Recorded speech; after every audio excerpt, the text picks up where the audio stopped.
Bismillahirrahmanirrahim. Assalamualaikum warahmatullahi wabarakatuh. Baiklah, di sini saya akan membuat video dengan mata kuliah metodologi. Sebelumnya, perkenalkan, nama saya Putri Ananda dengan nomor NIM 1814080023. Saya dari jurusan Tadris IPA Fisika A BP 18, Fakultas Tarbiyah dan Keguruan UIN Imam Bonjol Padang. Mata kuliah metodologi dengan dosen pembimbing Ibu Dr. Milyasari SPD MSI. Baiklah, kali ini saya akan membahas mengenai referensi.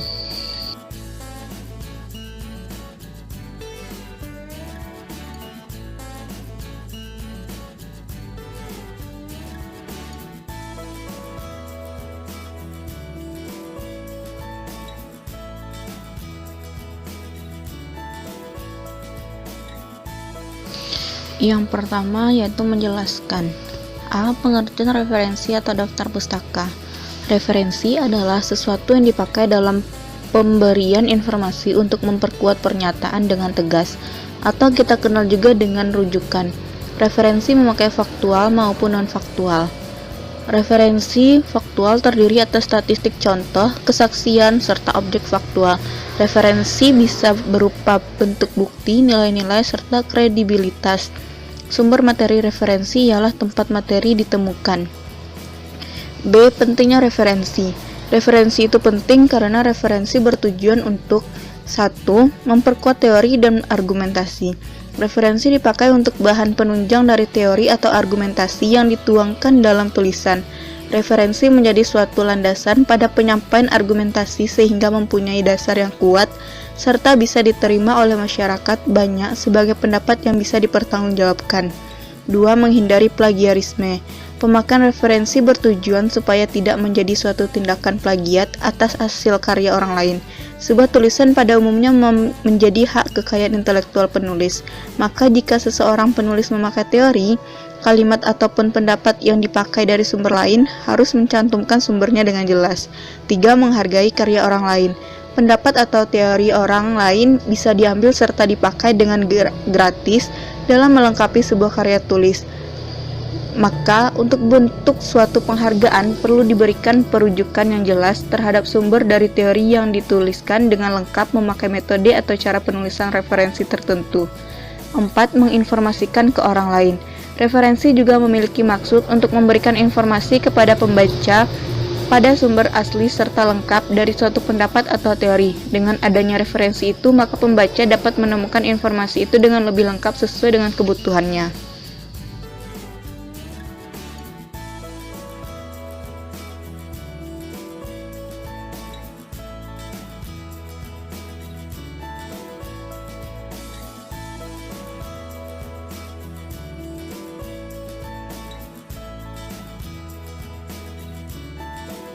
C. Tata cara penulisan. 1. Nama penulis. Nama penulis lebih dahulu dibuatkan nama belakangnya, pisahkan dengan tanda koma, baru setelah itu tuliskan nama depan atau tengahnya. Kedua, tidak perlu mencantumkan gelar yang dimiliki, baik gelar pendidikan maupun gelar keagamaan. 2. Tahun. Setelah nama, tuliskan pula tahun diterbitkannya buku tersebut. Tahun dituliskan dengan angka, bukan huruf. Kemudian perhatikan pula buku yang digunakan cetakan keberapa, dan ikuti tahun dicetakan yang tertera di buku. 3. Judul. Judul harus ditulis lengkap dan dicetak miring atau italik. Kemudian, jangan lupa memperhatikan font kapital di bukunya. Tuliskan nama persis dengan apa yang ada di buku. 4. Kota terbit. Setelah judul, cantumkan kota terbit, tepatnya di mana buku tersebut dibubuhkan, kemudian akhiri dengan tanda titik 2. Yang terakhir yaitu nama penerbit. Selanjutnya adalah nama penerbit yang dicantumkan setelah tanda titik 2. Pastikan untuk menuliskan nama penerbit dengan lengkap. Urutan sesuai dengan abjad nama setelah nama penulis dibalikkan terlebih dahulu.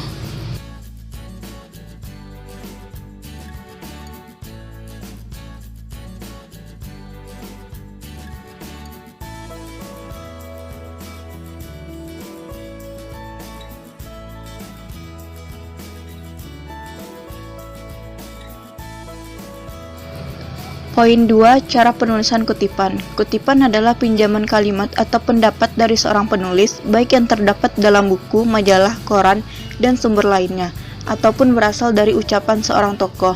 Kutipan digunakan untuk mendukung argumentasi penulis. Kutipan terbagi dua, yaitu kutipan langsung dan kutipan tak langsung. Cara penulisan. Yang A. Catatan kaki atau footnote. Dilakukan apabila penulis mencantumkan nomor indeks di akhir sebuah kutipan, lalu di bagian bawah halaman tersebut atau bagian kaki halaman terdapat keterangan nomor indeks yang menjelaskan sumber kutipan tersebut. B. Catatan tubuh atau body note. Kelebihan catatan tubuh adalah kemudahan bagi pembaca dalam mengecek sumber sebuah kutipan yang langsung terdapat sebelum atau setelah kutipan tersebut, tanpa perlu berpindah ke bagian bawah halaman. Yang terakhir yaitu endnote atau catatan akhir, adalah catatan referensi yang diletakkan di akhir suatu karya tulis ilmiah sebelum daftar pustaka. Pada dasarnya, teknik penulisan endnote persis sama dengan footnote. Ketentuan-ketentuan yang berlaku untuk footnote juga berlaku untuk endnote, termasuk ketentuan untuk menuliskan daftar pustaka. Perbedaannya, endnote diletakkan di bagian akhir suatu karya ilmiah. Poin yang ketiga yaitu panduan ringkas menggunakan tool reference pada Word.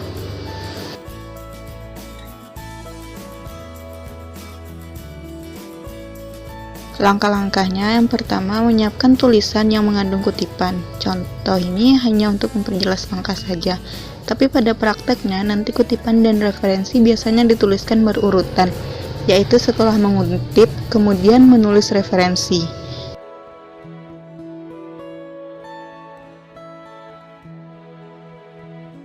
2. Menuju menu reference. Klik Insert Citation, kemudian klik Add New Source. Ini digunakan untuk mengisikan identitas referensi kutipan yang sudah kita tuliskan di halaman kerja.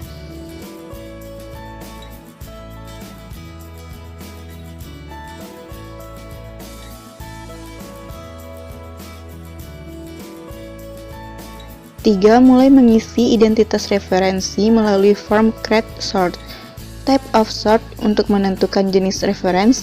Edit untuk menambahkan nama penulis jika lebih dari satu penulis, seperti pada gambar, dan hasilnya juga seperti pada gambar yang tertera.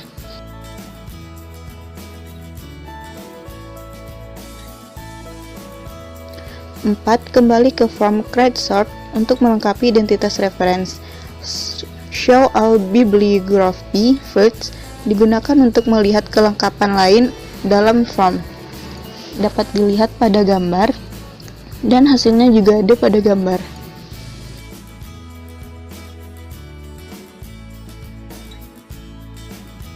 Lima, menentukan style reference yang dibutuhkan. Di sini tersedia banyak style, diantaranya Harvard, APA, EAA, dan yang lainnya.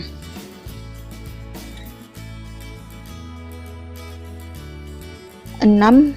Meletakkan citation yang sudah kita simpan, dipilih sesuai referensi yang ada di kutipan.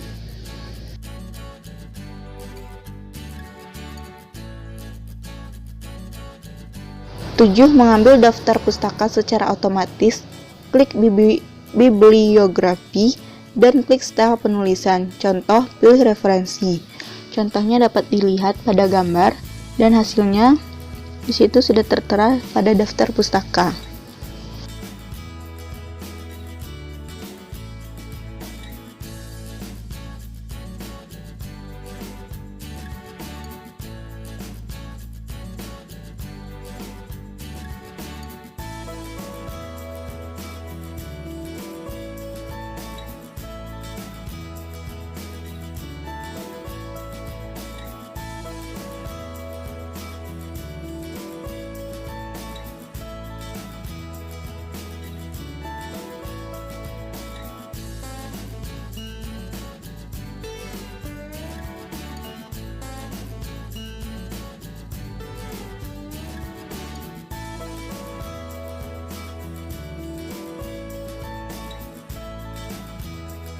A. Membuat footnote default. Langkahnya pertama, buka dokumen yang akan ditambahkan footnote di Microsoft Word. Kedua, geser kursor ke halaman atau page dokumen yang ingin Anda berikan footnote. Ketiga, klik menu bar reference Menu ini terletak di bagian atas atau di antara menu bar, page layout, dan my links.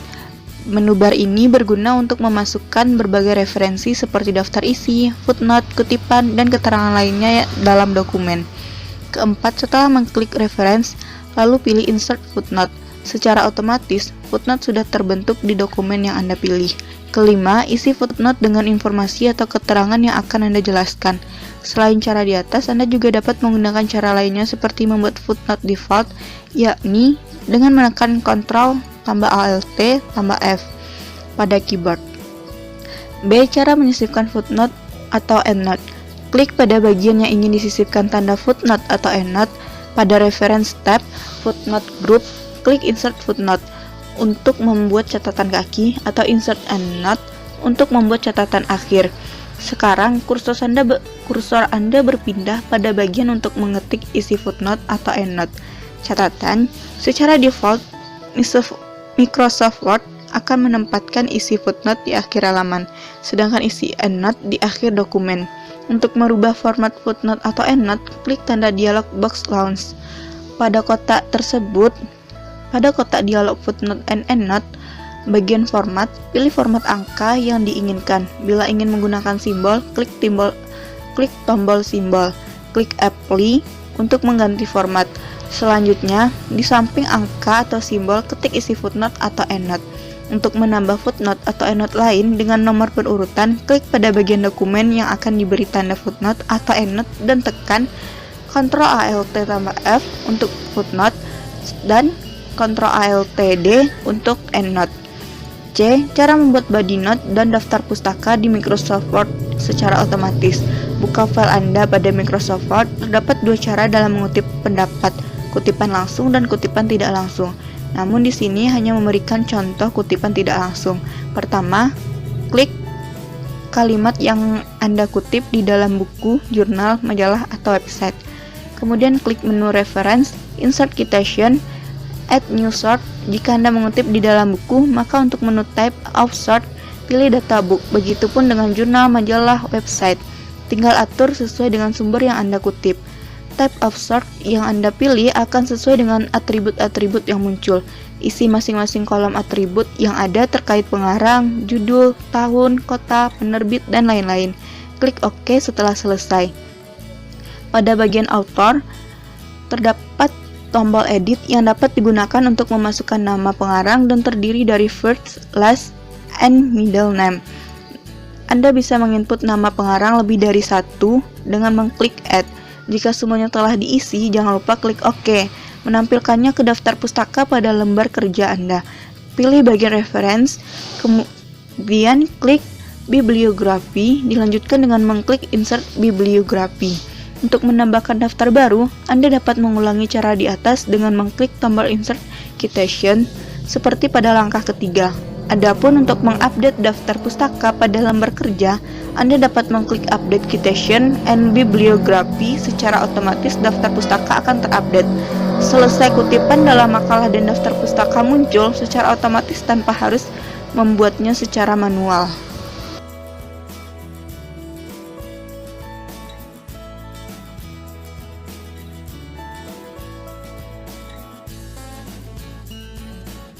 Poin yang keempat yaitu panduan ringkas penulisan referensi otomatis dari Google Cendekia dan sumber online lainnya. Yang pertama, buka halaman website Google Scholar. Kemudian pada kotak pencarian, masukkan judul artikel yang akan dikutip sebagai rujukan. Pada hasil pencarian dengan item atau judul yang sesuai, klik Kite sehingga muncul beberapa style pengutipan. Pilih atau blok item pengutipan pada bagian Vancouver, kemudian klik kanan dan pilih copy. Buka halaman naskah yang sedang ditulis. Pada bagian daftar pustaka, tempel atau paste rujukan yang sudah dikopi sebelumnya. Modifikasi sesuai dengan panduan penulisan yang ada. Langkah lanjutan, item referensi yang ada di Google Scholar kadang tidak sepenuhnya lengkap dan benar. Misalnya tidak ada nomor halaman, tidak ada nomor terbitan, atau nama jurnal yang tidak lengkap. Oleh karena itu, penulis diminta untuk melengkapi data tersebut secara manual pada daftar pustaka yang ditulis di dalam naskah. Dengan kata lain, penulis harus mendapatkan informasi yang tidak tercantum tersebut.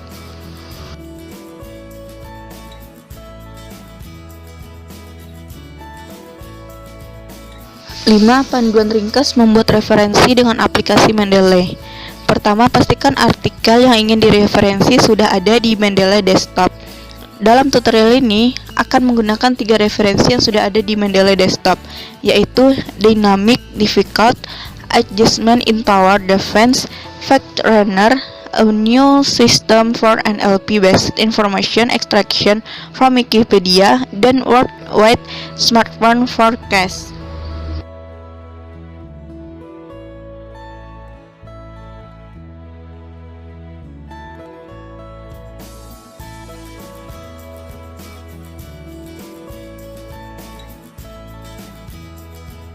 Siapkan tulisan Anda dan bagian yang ingin direferensi.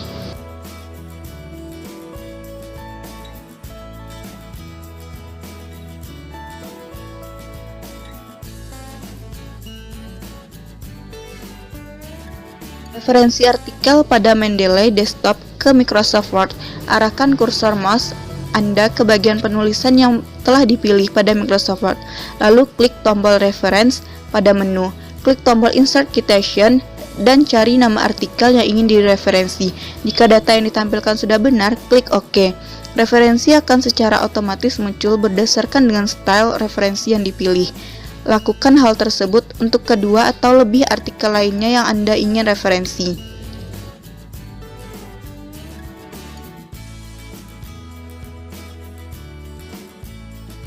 Memasukkan daftar pustaka secara otomatis dengan Mendeley Desktop. Arahkan kursor mouse ke tempat Anda ingin menaruh daftar pustaka, lalu klik Insert Bibliography. Setelah itu daftar pustaka akan terbuat secara otomatis oleh Mendeley Desktop. Anda dapat memasukkan referensi-referensi lainnya dan list tersebut akan terupdate secara otomatis. Tetapi hanya artikel yang direferensi yang akan masuk ke dalam daftar pustaka, bukan semua artikel yang ada di Mendeley.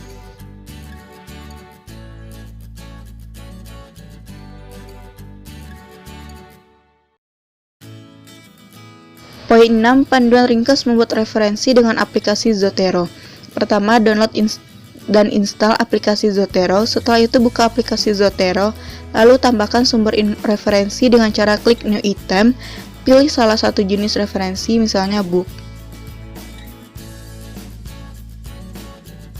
Setelah pilih buku, lalu masukkan data sesuai buku referensi, mulai dari judul buku, penulis, tahun terbit, kota terbit, hingga penerbit.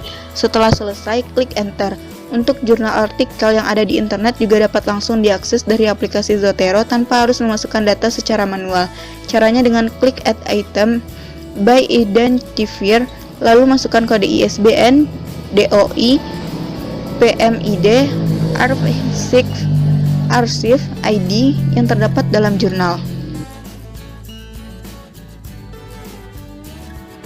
3. Pilih file dari dokumen dan buka file yang akan diberikan daftar isi. Lalu pilih Zotero dan klik Add atau Edit Bibliography untuk menambahkan daftar pustaka.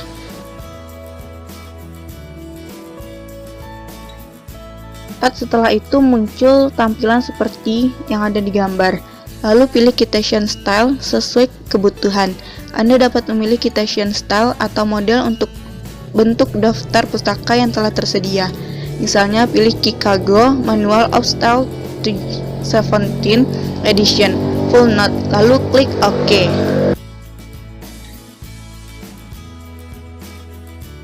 5. Selanjutnya akan muncul daftar tampilan daftar pustaka seperti ini secara otomatis.